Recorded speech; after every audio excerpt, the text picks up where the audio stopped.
Now, more than 70,000 students, including several Indians, face deportation scare after Canada tightened the rules for extension of work and study permits. The decision has sparked protests across different states of Canada.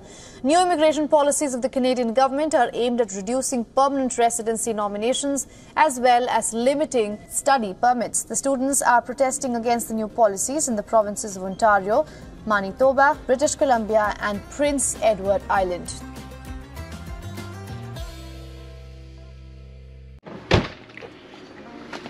Pakarami na naman ng mga changes dito sa Canada at nagkakagulo yung ilang mga kababayan natin dahil nga doon sa mga lumalabas na mga bagong rules. Hindi na naman kasi bago to dito sa mga nangyayari dito. Even before, may mga ganito na pong pangyayari. Ang problema dun kasi sa iba, masyadong naging kampante, hindi nila na paghandaan, kaya mga nagulat sila. Kaya yung iba kasi pag nakatungtong na ng Canada, kala nila forever na sila dito. Yung iba na hindi pa nakakaalis papunta dito, kala nila once na nakarating sila dito, dito na yung buhay nila. Nung di pa ako nakakaalis papunta po dito, ang buong akala ko yung mga buhay nung mga na dito sa Canada, talagang magaganda na, masagana. Yun nga lang nung na dito na nga ako, dun ko na-realize at nakita ko personally na even yung permanent resident na, sabi ko nga kung sino pa yung permanent resident na, sila pa yung nangungutang dito sa mga temporary foreign workers. Hindi ko naman po nila lahat, pero may mga ganun palang sitwasyon dito. Kasi nung una sabi ko, may mga kaibigan, kakilala tayo dito na nauna na naging permanent resident na. Kung natatandaan nyo yung una kong vlog, di po ba? Pagdating ko dito sa Canada, may 12 years na tayong kaibigan dito na kasama dati natin sa Pilipinas. 3 days pa lang ako nun dito sa Canada. Nangungutang siya sa akin ng 800. Hanggang sa lumipas yung mga ilang buwan pa, may mga kakilala ko dito na mga temporary foreign workers, 3 months, 4 months, 5 months, 6 months, na dumadaing sa akin. Pucha, yung kakilala ko dito 5 years na, 6 years na sa akin pa nangungutang, mga ganun po ba? Doon ko na-realize na hindi pala porket matagal na sa Canada, nauna sa Canada or may PR na, maayos na yung buhay. Kaya parang anong nangyari po sa akin, inaral ko kung ano yung dapat kong gawin para sa akin na tamang sitwasyon dito pagdating mo kung ikaw isang temporary foreign workers. Kasi nga nakita ko yung mga pagbabago. Yung mga rules ni Canada, pabago-bago, okay ngayon, bukas hindi. Dahil itong mga kasama ko, way back 2015, sila po ay mga food counter sa Alberta. Naglabas ng rules na bago na kapag ikaw naka 5 years na, parang sinainags na ang nangyari, pag hindi ka pa na PR within 5 years, uuwi ka na ng Pilipinas. So ang daming nag-iyakan, mga natakot. Sabi nga ni Inags, di po ba? May vlog siya yan eh. Shoutout nga pala kay Idol Inags. Sabi ni Inags, lumuhod na daw sila sa mga employer nila kasi ayaw nila umuwi ng Pilipinas. And then itong mga kasama ko dito from Alberta, naghanap dito sa British Columbia. Imagine, from Alberta, dumayo pa sila dito sa British Columbia. May mga kaibigan sila dito at nagtanong sila ng LMIA. By that time, LMO pa ata, LMO, parang ganon. So, dito sila nakahanap ng panibagong trabaho. So, from food counter, naging dairy farmer po sila. So, may mga ganan na pong pangyayari. Kaya sabi ko, nung dumating ako dito, inaalam ko yung sitwasyon, posibilidad na kahinatnan ko bilang isang temporary foreign workers. Sabi ko, what if hindi ako ma-renew? What if magbago ang rules, hindi na nag-PPR? Yung mga rules na kagaya po niyan, temporary foreign workers, babawasan na, hindi na mag-renew ng LMIA, yung mga ganun po ba? So maraming pagbabago. Then ngayon, mainit din na usapin dito yung mga student. Na ano po bang nangyari do sa mga student? Kung nakikita nyo, I don't know, do sa ibang subscriber natin, alam ko yung iba hindi nakakapanood ng news dito sa Canada. Pero napakarami po dito ng student na nagrarally. Mayroong mass protest dito sa Brampton, Ontario, dito sa PEI dati, nung nakaraang mga napapanood ko din eh. Mostly sa kanila is mga Punjabi, mga Indian. Ang ipinangako daw sa kanila na pagkakapunta nila dito sa Canada, So pag nag-student daw sila dito, may kasiguraduhan na habang nag-aaral sila, magtatrabaho, kikita na, madadala pa nila yung family nila, and at the same time makukuha nila yung permanent residency. Yun po yung karamihan na pinangakuan ng ganon. Ito po, ma-share ko lang din sa inyo ha. Nung ako'y nasa Taiwan, hindi ko nababanggitin yung agency. Bago po ako makapunta dito, may mga agency din po ako ibang pinuntahan at may nangako sa amin na ganito. Nag-apply ako noon eh. Hindi ako nagkakamali, parang sa lobster packer yung in-applyan ko. And then ang ino-offer nila sa amin is student. Which is ang kagandahan kasi nung offer na yon, pwede ko na daw isama agad yung family ko, kasama yung asawa ko, anak ko, and then yung asawa ko daw, full-time ang trabaho, ako ang student, and then yung anak ko, libre ang pag-aaral. Imagine ang ganda ng offer. Yun nga lang, napakamahal. Kung kukumputin natin sa peso is almost 1.5 million, mga gano'n na nga abutin. Sabi ko, my God, saan naabot? Saan ako kukuha ng 1.5 million? Diyos ko, parang kalahating milyon nga, hindi ko mahawakan noong mga panahong yon. Then may offer po sila. Alam niyo po kung ano yung offer? Baka meron kayong land title sa Pilipinas. Diyos ko, wala nga akong lupain Yung bahay nga namin, hindi namin sarili. Yung mga ganun po ba? Sabi ko, hindi ko kaya. So may mga, kaya nagugulat ako, pag student, sabi ko, pag student pala, mapera. Kasi kinaya nila yung mga gastos Ganun yung mga offer. So right now, yun yung dinadanas nitong mga to. Nung mga Punjabi, na kalat po dito yung mga videos na dumadaan sa wall ko. Na talagang nagmamas protest sila kasi nga dahil election ngayon, yung mga napanood ko na nagkalat po sa internet na yung kalaban ngayon ni Trudeau, si Pierre. Someone comes here on a student visa and they're not actually a student, then on that basis alone, they should go home. We don't want to have, one of the problems we have with the student visa program is that it has been used as a fraudulent point of entry, particularly for corrupt employers trying to get labor from abroad. So in general, we believe that we should shut down all the fraud in the student visa program, and anyone who claims to come here to study that is not actually studying should not be here. So yun po yung mga kumakalat dito. Iba-iba po, may mga gumawa na rin ng vlog na ganyan So ika nga once na nag-student ka dito, after mo makagraduate, uuwi ka na. So yun po yung mga lumalabas na kasi nga daw sa pagdami ng yung student, nagtatrabaho sa Tim Hortons, sa McDonald's, sa KFC, sa ENW, sa mga fast food po dito. So yung mga young Canadians, wala nang makuhang trabaho. Kasi na-occupy na nung mga temporary workers, yung mga student, and then yung mga bagong hire na temporary workers. So na-occupied na. So wala na makuhang trabaho. Tsaka yung sa housing, dahil yung housing nga po ay ang mahal na ng renta dito, nagkakaubusan, wala nang marentahan. So ang solusyon nila is bawasan nga itong temporary foreign workers. Kaya ito ngayon yung dinadanas natin na nagbawas sila sa temporary foreign workers. May mga news na lumalabas dito na i-deport na yung mga student at hindi na i-renew yung kanilang PGWP or yung tinatawag na Postgraduate Work Permit. So sabi ko, buti na lang pala hindi ako nag-student. Well, talagang ang totoo, wala naman talaga akong pang-student.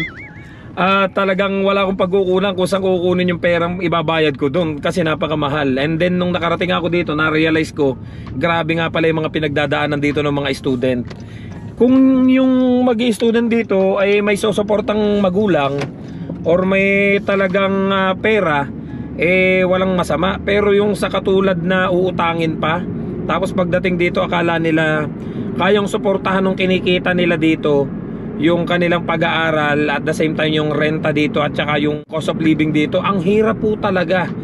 And then dun ko nga po na realize na nung nadito na ako as temporary foreign workers, dahil nga yung mga kasama natin na may mga ganyang pinagdaanan, sineshare nila sa akin. Sabi ko, gusto kong planuhin yung buhay ko dito sa sa Canada. Kasi nga sa nangyari sa kanila, yung mga pinagdaanan nila na halos muntikan na silang mapauwi, nanganib yung status nila dito dahil nga nagbago-bago yung rules. Isa lang po ang tumatak sa isip ko. Sabi ko, mag-iipon ako. Hindi muna ako bibili ng kahit na hindi muna ako magbabrand yung sasakyan. Okay na muna to sa akin. Kasi nga po, kung ano't ano man ang mangyari, may hawak ako, uuwi ako ng Pilipinas. Kahit papaano naman, may mga napundar na tayo sa Pilipinas na dati wala. May bahay na ako ngayon, dati wala. Kung uuwi ako ng may hawak, may pera, makakapagsimula po ako.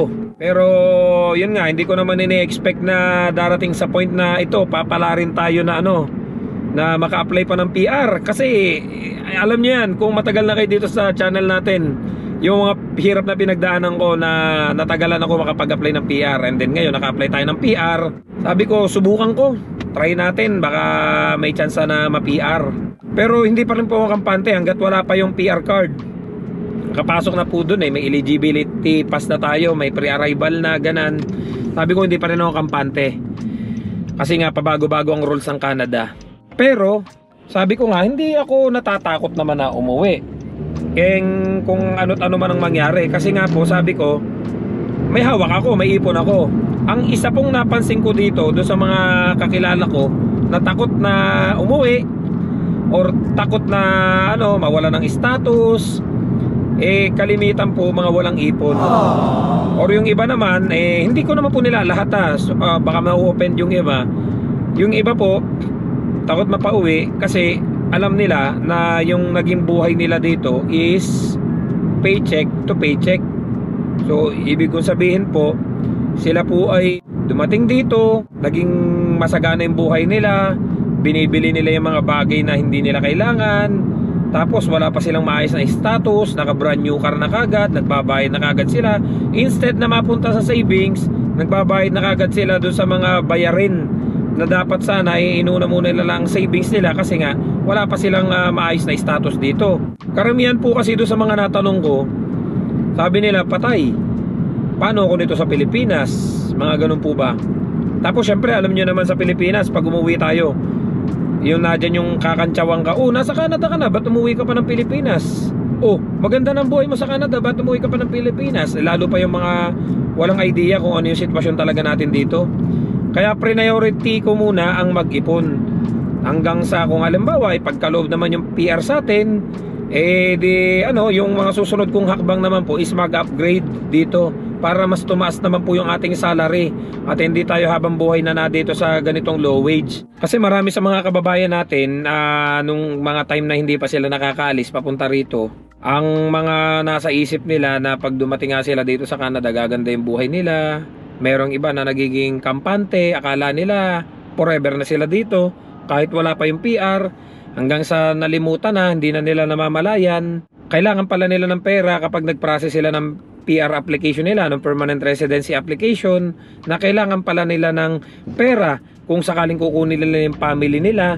Kaya nagbago ang rules Kasi dahil nga dito sa mga nasasamantalang to, imagine niyo lahat na lang ng rules na inilabas ni Canada na samantala. Yung sa student, pag nag-student kayo, makukuha nyo na kagad yung asawa at anak ninyo, tapos sigurado na yung permanent residency nyo. Imagine niyo guys, yung mga Punjabi, grabe yung mga Punjabing ini-interview dun sa Brampton, Ontario, na nagbayad daw sila ng 50,000 para makarating dito as student. So magkano yun? Napakalaking halaga, 50,000 Canadian dollar.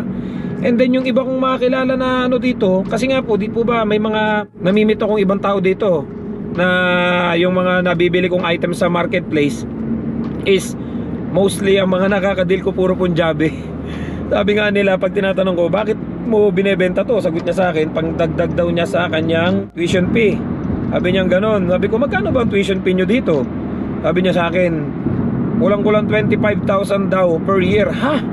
Sabi ko, my God, kung ako pala yun, hindi ko kakayanin. Alam ko, hindi ko kakayanin. Imagine, almost 1 million peso sa loob ng isang taon.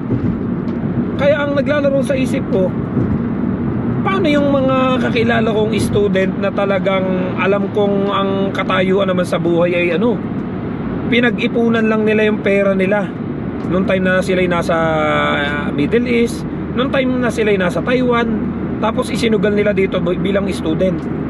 So paano ang sitwasyon ng mga yun? Ay yun na nga, may mga nakausap akong student, yun nga, dumadaing. Tapos yung iba, inuuna pa yung yung wala pang status, kumuha na kagad ng sasakyan. Tapos ngayon, ito nga, nanganganib nga, nasabi nga, hindi na daw i-renew yung PGWP. So, paano na yung sitwasyon nila? May mga ilan na ako kakilala na, yung iba, hanggang November na lang daw, uwi na sila ng Pilipinas. Sabi ko, my God. Kaya talagang hanggat totoo nga talaga yung mga payo sa akin ng mga buti na lang at sinunod ko.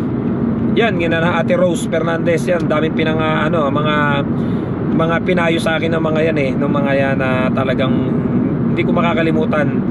Nung bago pa lang po ako dito, sabi nila sa akin, Huwag kang kukuha ng brand new kagad na sasakyan hanggat wala kang maayos na status dito sa Canada. Huwag mong gagayahin yung mga kasama mo. Ginanon po nila ako eh. And then lagi nila sinasabi sa akin, even wala kang planong mag-stay dito sa Canada, mag-ipong ka at kumuha ka ng bahay. Kasi you don't even know if ever 5 years, 10 years gusto mo na mag for good sa Pilipinas, benta mo yung bahay, may mauwi kang pera, kikita pa. Hindi ko kinalimutang mga payo nung mga talagang alam kong maayos ang buhay dito ha. Kasi yung iba dinadaan lang sa haba ng stay nila dito sa Canada. 10 years na ako, 15 years na ako, 20 years na ako. Pero ang totoo, wala pa rin maayos na pamumuhay dito sa Canada. Ay ako pa naman, madalas nyo nakikinig sa mga vlog ko na sinasabi ko na mahal ko ang Pilipinas. Tsaka talagang sa isip ko, sa Pilipinas pa rin ako magre-retire. Ang tagal ko na din po sa abroad. Matanda na rin kasi ako nung nakarating ako dito sa Canada Kaya parang ayoko ng ika nga parang hapit na hapit sa kakatrabaho. Sabi ko nga gusto ko lang yung relax na pamumuhay, simpleng pamumuhay lang. Yung hindi ako naghahapit ng double job, triple job para lang makipagsabayan doon sa mga bagay na meron yung iba. Basta gusto ko nakakain ko yung gusto ko, nakakapasyal ako, nakakagala ako. Kahit pa paano naman masaya, komportable. At least hindi ako parang stress mag-isip kung paano ko babayaran yung mga dumarating na bills.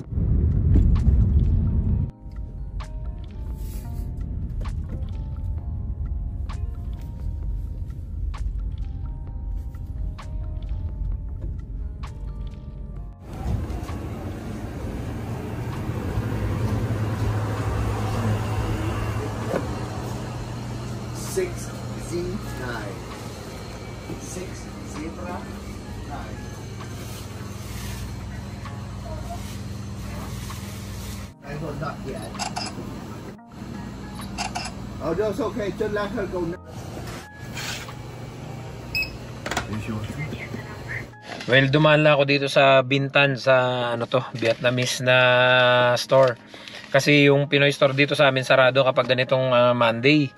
Gagawa ako ng Graham at saka tumaya na rin tayo sa Lotto. Ito yung libangan ko. Oo, lagi ko madalas sinasabi ko sa inyo, hindi ako nagsusugal. Pero nagbabaka sakali po ako sa Lotto. Kasi especially, ang lalaki ng tatamaan, $60 million. 50 million. Sabi ko nga, kung halimbawa, pagkaloob sa akin to, lahat ata ng kamag-anak ko, kahit di ko kasundo, ay talagang bibigyan ko tigi-tigisan ng bahay at puhunan. Hindi natin masasabi ang kapalaran ng tao, kaya tayo nagbabaka sakali. Tsaka hindi ko naman maturing na sugal to kasi hindi naman to talagang yung parang inobligasyon ko na weekly. Kung kailan lang ako lalabas, grocery, baka sakali. Hindi ko na tinitingnan yung previous na tumatama. Kasi nga, ayokong maghinanakit na baka mamaya yung numero ko, lumabas na pala nung nakaraan. Sabi ko nga, kung para sa'yo, para sa'yo. Well anyway, ito nga guys, hindi na po bago yung mga ganitong pangyayari sa Canada. Lagi naman paulit-ulit dito na paiba-iba yung rules. Kaya nga, sabi ko, hanggat wala tayong maayos na status dito, lamang pa rin yung may ipon. At may mga susunod pa daw na announcement Sabi nga nung iba, after daw ng election, babalik uli sa dati. Mahirap pong maging kampante. Lalo pat yung iba, kinakailangan ng mag-renew. Sila yung maiipit dito, nakakaawa yung iba nating kababayan. So sana guys wag kayong mawala ng pag-asa, mababago din yung kapalaran natin. At wag nyong isipin na porket hindi para sa inyo ang Canada, katapusan na ng mundo. Kasi naniniwala po kasi talaga ako sa ganitong kasabihan Kahit anong pilit mo doon sa isang bagay, pag hindi pinagkakaloob sa'yo ni Lord, ibig sabihin may dahilan yan. May mas nakalaan siyang mas maganda para sa'yo. Kaya yung iba dyan na parang gumuho na ang mundo dahil sa pangarap na Canada tapos hindi na natuloy. Hindi pa ako katapusan ng mundo. Alam niyo, may mga kaibigan ako na nangarap makarating dito, may pera sila, lahat kayang-kaya nilang gawin Pero hindi sila matuloy-tuloy dito. Alam niyo, ang gaganda nung nakuha pa nila, nas napaganda pa sila. Kasi may mga bagay tayong hinihiling kay Lord na hindi nila naiisip na bakit kaya hindi niya binibigay. Kasi nga may magandang plano sa iyo si Lord. Ang nakikita mo lang yung hiningi mo kay Lord na hindi niya ibinigay, pero yung mga binigay niya sa iyo na hindi mo naman hiniling, hindi mo nakikita yon. Ang buhay ay may kanya-kanya tayong kapalaran. Kaya huwag kayo mawala ng pag-asa, hindi porket ganito yung nangyayari sa Canada. Sobrang dami kong nababasa sa comment na sobrang disappointment daw nila na parang gumuho na yung mundo nila dahil sa ganitong mga nangyayari sa Canada. So don't forget to subscribe, like, and share this video guys para kahit paano may idea kayo na hindi po habang buhay ganito yung sitwasyon, mababago din po yan. Sa mga susunod na araw, alam ko may mga bago na namang announcement na ilalabas. Update po kayo sa mga susunod na vlog natin. See you guys sa next vlog. I love you all. God bless. Bye bye.